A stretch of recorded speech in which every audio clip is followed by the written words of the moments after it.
He also likes to pull wheelies.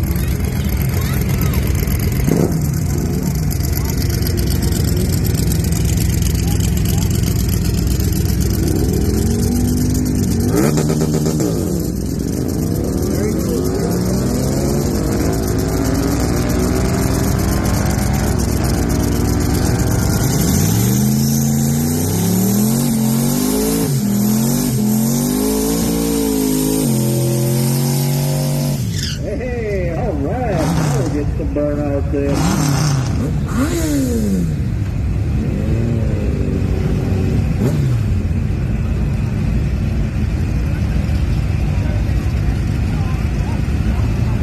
heard there was a possible drug match between this Mustang and another car here tonight. We'll see if that happens.